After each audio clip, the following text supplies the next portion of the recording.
Black Literature, Black History. This is Jason Williams.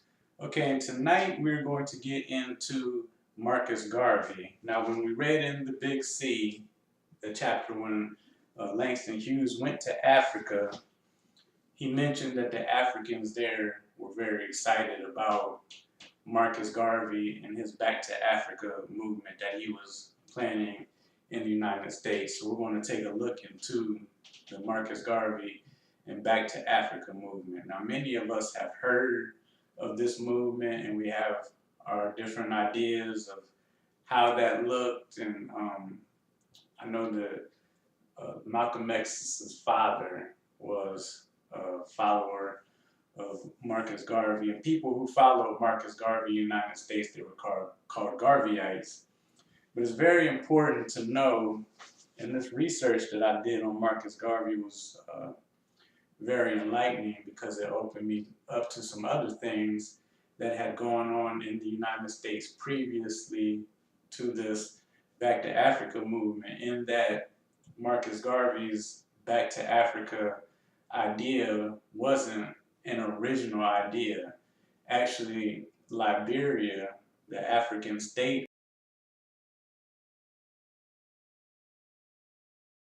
of Liberia, was initially colonized by immigrants who were former slaves, former blacks that had lived in the United States back in 1816. And it was colonized by a society called the American Colonization Society, set up by a Reverend Robert Finley. Now, Reverend Finley set up this American Colonization Society to move blacks, free blacks and slaves from the United States back to Africa. Now, the difference between Marcus Garvey's movement and the American Colonization Society's movement or plan was that the American Colonization Society wanted to move blacks out of America to solve the race problem, but it was run by whites, so the blacks who were moved to Africa into what is modern day Liberia were hand-picked Negroes, black people, slaves, picked by abolitionists.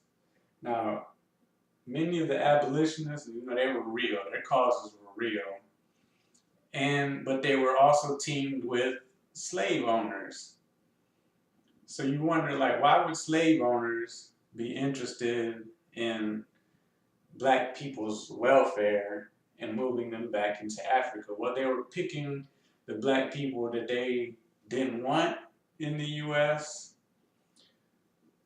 Maybe, I don't know, so maybe some of them were agitators, but who knows? But I think from what happened later on in history with Marcus Garvey's movement, that these black people that they moved over to Liberia were what we would call modern day coons, and you'll see why. But the American Colonization Society, they shipped thousands of black people to Liberia. And they set up a colony. Now, colonization and colonialism, discourse, you always want to look at the power that's controlling the system. You want to see what the power source of the discourse is. So, the American Colonization Society were Americans, white males, picking the slaves and the black people that they wanted to send over to Africa to make a colony. Now, these immigrants that go over to Africa and make a colony, there's already Africans in Liberia. There's natives there. The majority of the population in Africa, in Liberia, are Africans. But these colonists that they send over there, these immigrants, were teamed up with the white immigrants or the white colonial powers from the U.S. and also the white colonial powers of Britain in Liberia. And I have this article called, which I always like to tell you what I'm reading. This article is called Liberia and the Universal Negro Improvement Association, the background to the abortion of Garvey's scheme for African colonization. So, yeah, Marcus Garvey's movement was called the Universal Negro Improvement Association. And what I was just talking about was that about Liberia's founding from the American colonization society. And I just want to read this section. By 1920, Liberia contained probably slightly over 500,000 people, the vast majority of whom were the indigenous African peoples, like the Vice, the Cruz. See, the Cruz was one of the guys that was talking to Langston Hughes about the whole situation of who looks white and who doesn't look white and who's considered white in Africa. But the Cruz and the Capels inhabiting predominantly the hinterland of the Republic. The rest, numbering 5,000, were Americo-Liberians. Now, Americo-Liberians were the people, they were the blacks, the slaves, some free blacks that immigrated into Liberia to colonize. The Americo-Liberians, or Americo-Liberians, settled in several dozen towns near the coast. These were mostly the Afro-American immigrants and their descendants who had settled in Liberia annually from 1822 to the 1900s. Now, actually, it started in 1816, but 1822 to the 1900s.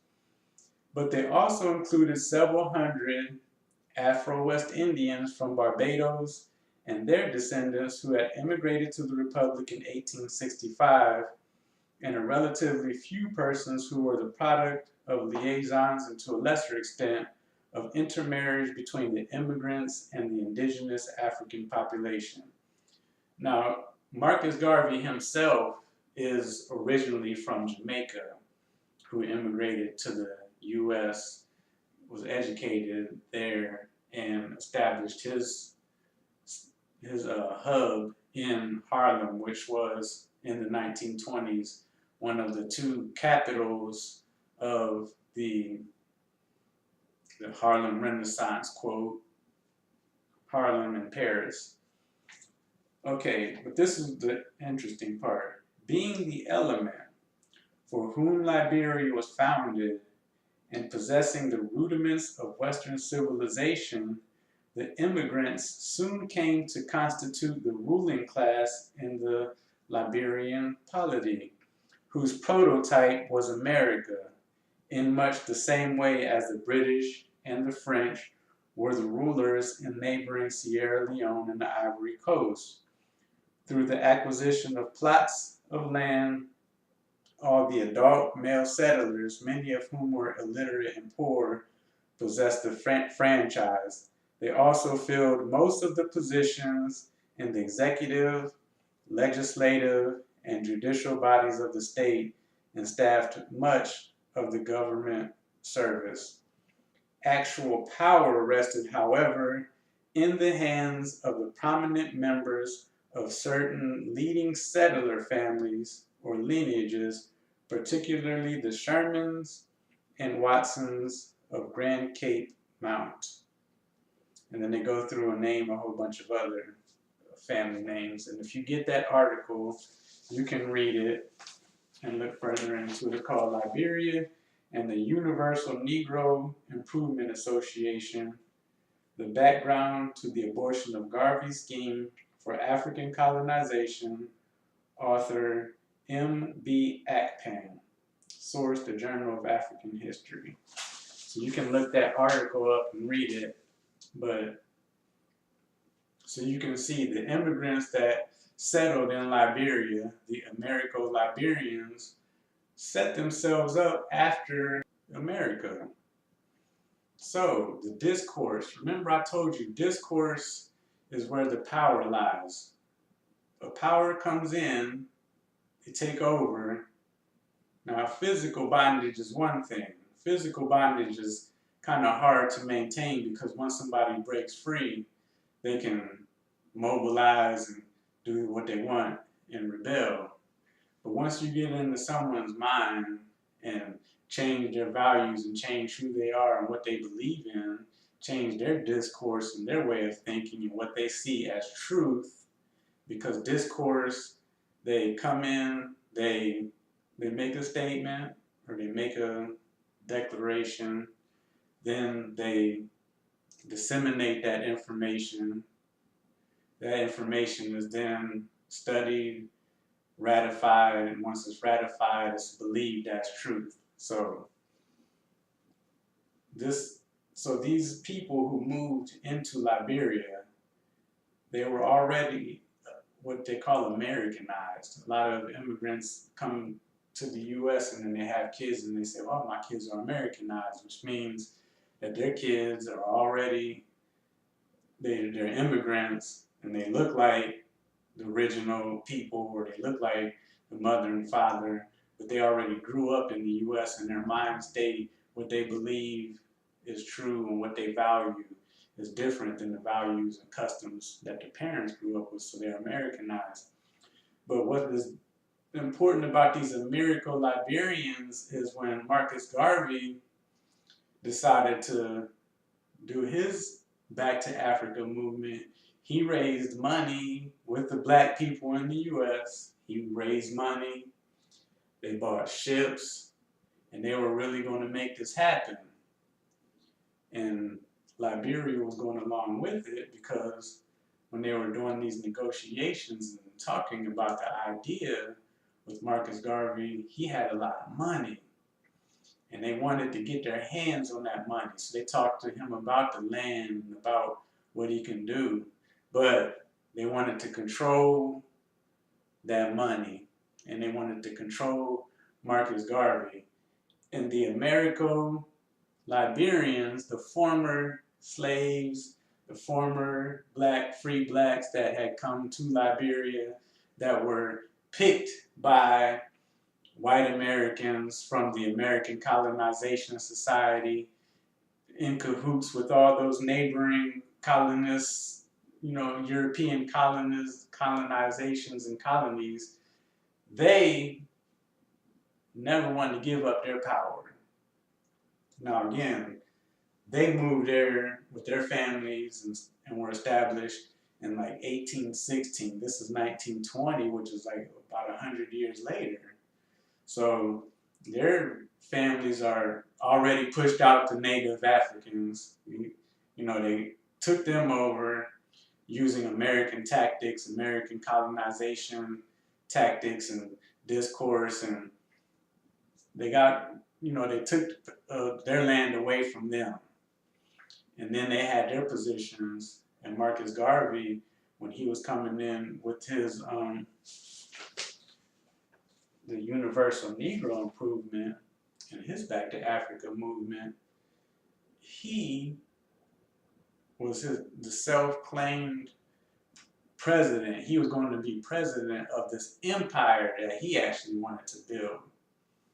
He wanted to build an empire, kind of like in 1804 with the Haitian Rebellion, and when they took over, when the slave rebellion in Haiti took place, and they kicked out the French and the Spanish and freed all the slaves from Haiti through the Dominican Republic, the overture and those leaders created what is called an empire, and they were the self-proclaimed leaders of that empire, which ultimately fell when those leaders became corrupt, which is a lot what happens in Africa.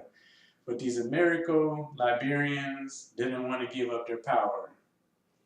The European colonists in surrounding parts of Africa and also in Liberia with these families did not want to give up power. They wanted Marcus Garvey's money. They talked to him about this movement, but then they found out he wants to be the president. He wants to run the show. And he actually had a genuine interest in removing the European imperialists out of that area and actually improving the lives of the native Africans there. The Americo-Liberians had no interest in improving the lives of the native Africans there.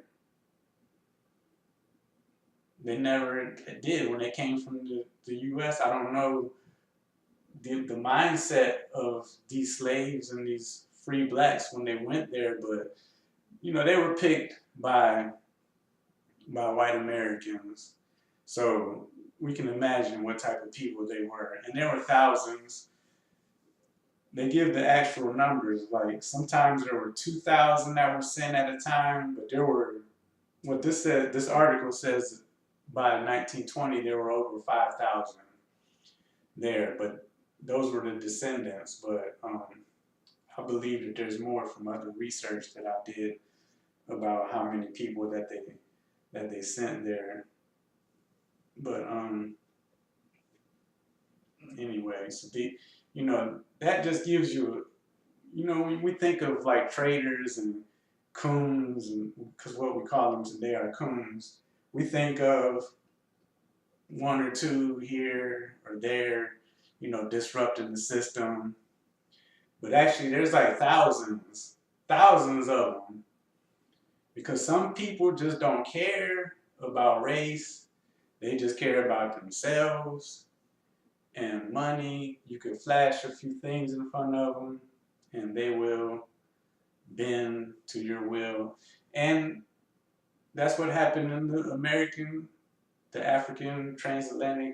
African American transatlantic slave trade, which I keep mentioning that because when I read about Reverend Robert Finley's involvement with or establishment of the American Colonization Society, in his autobiography or his notes, he gives a pretty in-depth description of the African American transatlantic slave trade. He gives a very thorough history, and he talks about how the trade was set up and established, and how it was a divide and conquer, how the Africans were selling prisoners of war, how the Africans were starting wars in order to get prisoners to sell to the Europeans, so much to the detriment of Africa and the west coast of Africa. But everything is real shady and the facts change so much, and the African American transatlantic slave movement was so big. I don't want to call it a movement, but a tragedy that was so big, so large scale, and so corrupt, and lasted so long that all these numbers are hard to categorize. There's different accounts of it, but actually I think the Portuguese were the first ones to start it kind of with the Europeans, but the Africans were already taking prisoners of war and selling them. But we're going to get into that. But these Americo-Liberians and the Europeans, they were welcoming Marcus Garvey and his movement until they found out that he wanted to run the show. He wanted to get rid of the imperialists. He wanted to actually genuinely establish a state in Africa where people of African descent and Africans were liberated from whites, didn't want to have anything to do with whites.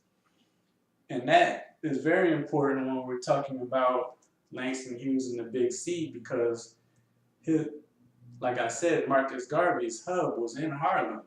And when Langston Hughes moves to Harlem, which we're going to get into that because right now the section I'm at, he's in Paris, and there's not much to talk about him in Paris except for in Paris he is not facing a color line. And that I might bring that up in another video when we talk about him going from Paris back to Harlem. But when he goes to Harlem, that sentiment is in the majority of black people there. They don't want to integrate so much with the white folks. They just want to be left alone. Now, ultimately, the Liberians got in cahoots with the American law justice system, and they found a reason to arrest Marcus Garvey, throw him in jail, and deport him back to Jamaica. So he never got to fulfill his dream. And he had actually, they had bought ships, and his idea was, in effect, going to happen. That's why many of the Africans that Langston Hughes ran into, they were the everyday Africans.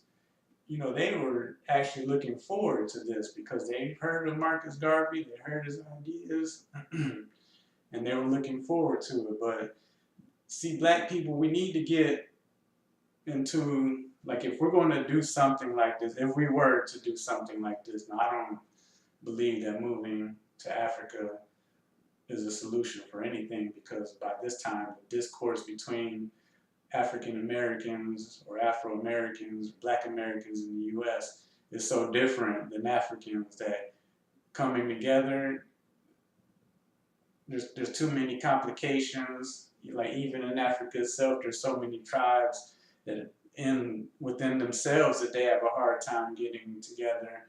And the fact that Africans in Africa do not control Africa. The Europeans who colonized Africa still run the show in Africa. So if black people try to have a grand scale movement such as this, there's all kind of passport issues and what land you can own, what you can't own, who do you have to work with in order to set up businesses there. And if you're not part of the colonization folks, Europeans that colonized there, you won't get what you want. So there needs to be a different plan. And also, when we have leaders, which nowadays African Americans and Black Americans don't rely on one leader, like, because we've already had leaders such as Martin Luther King, Malcolm X, Marcus Garvey, even like organizations like the Black Panther Party, that once it gets dismantled, we're left with, like, now what? We need to have some type of system. Like, if we come up with some type of movement, and now I'm leaving Black history and Black literature and get into politics, but if we want to have another movement, and it seems like with all this police brutality and this reckoning and recognizing systematic racism on a grand scale in the US, some type of movement will occur.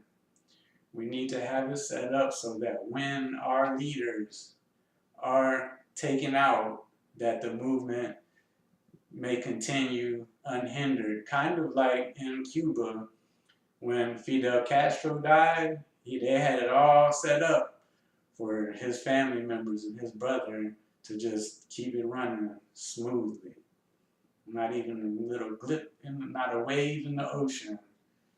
So that's what our problem is. Marcus Garvey had this movement, raised money, bought the ships, got thrown in jail, got deported, and then his movement just kind of fizzled out.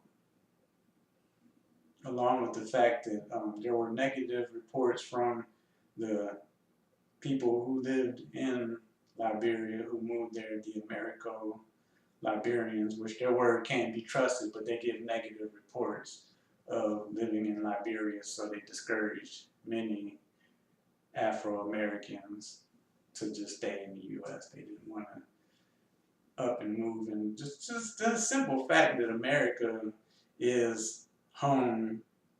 If your grandparents grew up here, your great-grandparents grew up here, you speak this language, people, the discourse, which you can, once you learn the discourse, you can actually begin to rebel against it. But this is your home, and a lot of people just don't want to leave home.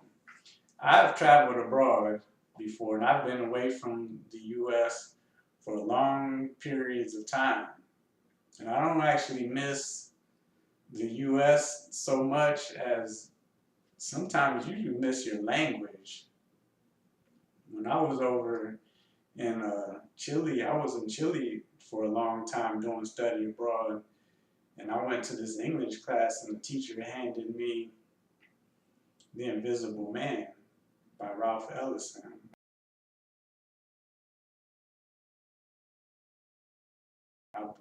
We're going to go over that in this class when we get to the 1950s. But I read that book in like one day. I sat down and I got it. It was English, and I realized that I just missed the language. So there are things that you miss. So getting up your things and moving to Africa is not a good plan. Maybe doing something like what the Portuguese did in Cape Verde was they got their things and moved to an uninhabited land and established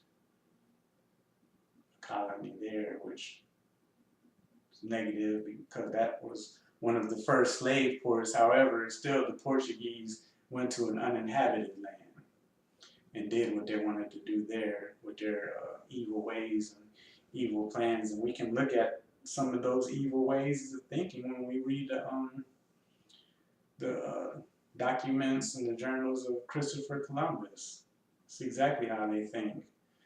So this is a Black Literature, Black History with Jason Williams. And when I come back, we're going to talk about Langston Hughes' trip to Paris and then back into Harlem, so we can get into what the Harlem Renaissance was all about. Black Literature, Black History. Have a nice evening.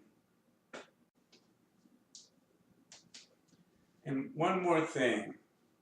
W.E.B. Du Bois is known to have interest in the Back to Africa movement. And in this article, they said that they pitted W.E.B. Du Bois, or Dubois, however you want to pronounce his last name, against Marcus Garvey, to the point where he said that Marcus Garvey was the largest enemy to the African American race. And I found this very interesting, and I tried to find the original documents. Let me see if I can find what they said here, and they quoted it. Here it is. It says that, I'm going to start at the beginning. It was symptomatic of the impression he might have given the Liberian leaders about the association that in May of 1924, shortly after his return from Liberia, and Langston Hughes was in Africa in 1923, but in May 1924, shortly after his return from Liberia, Du Bois denounced Garvey as, quote, without doubt the most dangerous enemy of the Negro race in America and the world, quote. And this referenced in Garvey, Garvey and Garveyism on page 129. So I wanted to look that up.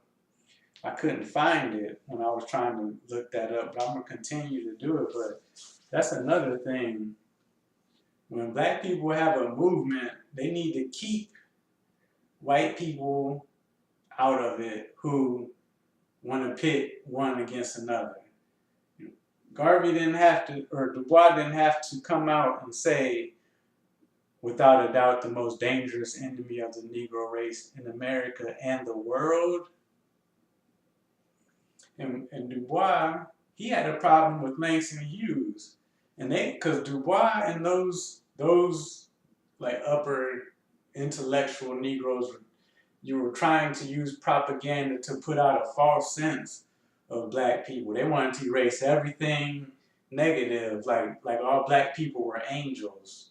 You know, they thought that somehow that would be the way to liberate black people, was to paint the picture as instead of them, you know, they were fighting racism, that we were all eating watermelon, eating chicken, being lazy, and what the definition of a nigger was and is today. There's no difference. If you think of what a nigger is, that's what they attributed to black people. So they wanted to fight that with an opposite picture of a black person.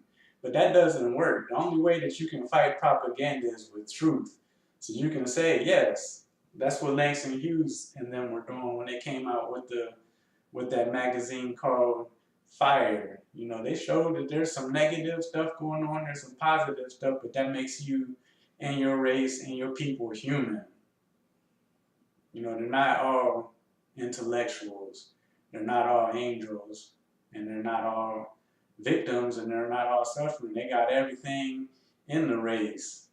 And then actually in the black race, there's so much variation in the black race that they can't come together and do something collectively anymore like they did back in the past, because we're so traumatized, and now we got a little bit of money, we got a lot of money actually, and we're not using it correctly in our community to benefit the community. But again, so you know, even all the things that Marcus Garvey was trying to do and got stopped because he was genuine. You have W.B. Du Bois denouncing him, just like Obama had to denounce Louis Farrakhan when he was running for president. They always want black people to have to denounce those who should be working together in support. But by the time Barack Obama had to denounce Farrakhan, that was real lame and real cheap, because it was just transparent, you know, because he didn't want to do it in the first place, but he did it. They made him do it anyway. And Farrakhan was like, I still support him because, you know, he's just saying, you know, whatever it takes to get him to power, you know. So, but anyway, I just wanted to hit on that. This is Jason Williams, Black Literature, Black History. Have a nice evening.